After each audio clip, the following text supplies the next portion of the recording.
All right, think about this for a second. We've all seen it, right? In movies, in sci-fi books, these amazing, massive cities built deep, deep underground. And, it's not just fiction. For thousands of years, people have built incredible places to live beneath the surface. And that really makes you wonder, doesn't it? I mean, look around. We build these gigantic skyscrapers that practically touch the clouds. So why haven't we gone the other way? Why aren't we building cities down? Okay, so before we dive into all the reasons this is so difficult, let's actually talk about the dream itself. Why is this idea so alluring? Because let me tell you, the benefits, at least on paper, are incredible. Just look at this. It's the perfect picture of why this is so tempting.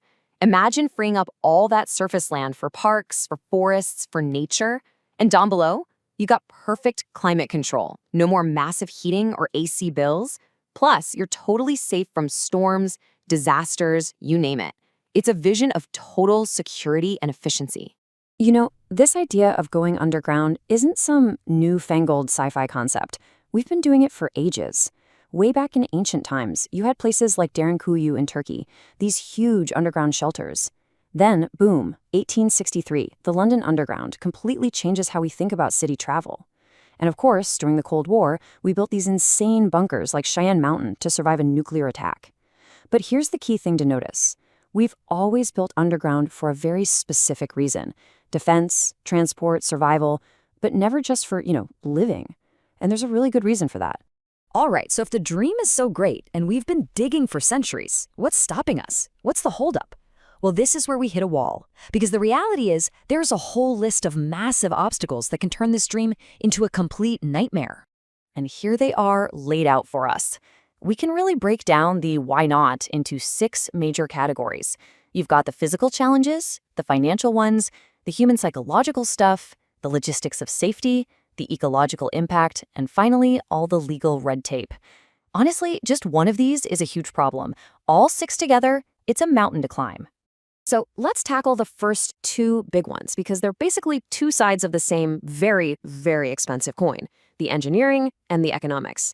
I mean, the engineering alone is just a massive headache. You're not just digging through dirt. You're dealing with unstable soil. You're constantly fighting groundwater that wants to flood everything. You need immense structural supports to keep it all from caving in. And all of that costs an absolute fortune. And this number right here, this says it all. 5 times more. Just let that sink in. A project that would cost, say, $1 billion to build on the surface, you're looking at maybe $5 billion to build it underground. When you're staring at a price tag like that, the conversation usually ends right there. But, okay, let's pretend. Let's say money is no object. We still run into a huge problem. Us, humans. Our own minds and our most basic fears create these 2 giant barriers. First, we're literally wired to need sunlight. Take that away and it messes with us, it can lead to serious psychological issues. We also have this thing called biophilia, this deep, innate need to connect with nature. And then there's the fear, the simple, terrifying fear of being trapped. An emergency like a fire or a flood on the surface is bad. Underground, it's potentially catastrophic. Seriously, ask yourself this question. Could you live your life without seeing the sun, without ever looking up at an open sky? Day after day, week after week. For most people, that's just a non-starter.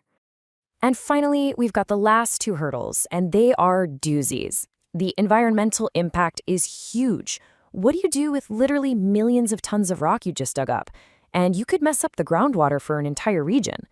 Then there's the legal side, which is, frankly, a total mess. Who owns the ground 1,000 feet below your house? Our laws, our building codes, they were just never written with this in mind. So, okay, it's pretty clear that building entire cities for people to live in underground, well, it's not happening anytime soon. But that doesn't mean we've given up on going deep. Not at all. We've just gotten really, really smart about when and where it makes perfect sense. And this is where we see it working brilliantly, in these very specific, strategic areas. We put things underground that don't need sunlight, but do need stability and security. We're talking about our subway networks, our utility lines, super secure data centers, and incredible research labs like CERN. In these cases, the massive cost is actually worth it.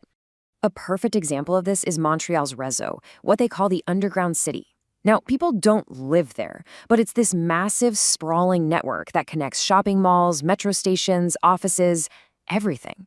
It lets people get around the city and live their lives comfortably, even during those insanely harsh Canadian winters. It's a perfect case of integrating with the surface, not trying to replace it.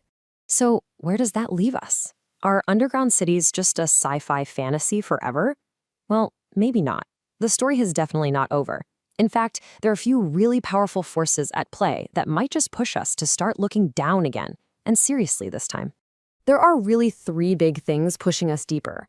First, the tech is getting so much better. Tunnel boring machines are becoming way more efficient, which brings down the cost. Second, climate change.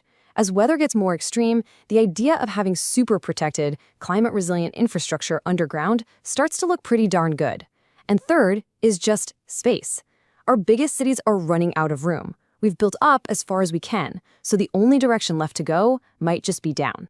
But, here's the crazy part. The biggest push to perfect all this technology, it might not even be for Earth. There's this incredible irony that the first true self-sustaining underground cities, they might not be built on our planet at all. Think about it. When we go to the moon or to Mars, we're gonna have to build underground to protect ourselves from radiation and insane temperatures. There's really no other way. Which leaves us with this one big, fascinating thought to end on. As we reach for the stars, as we plan to build new worlds, will that finally be what teaches us how to master the world right here, beneath our own feet?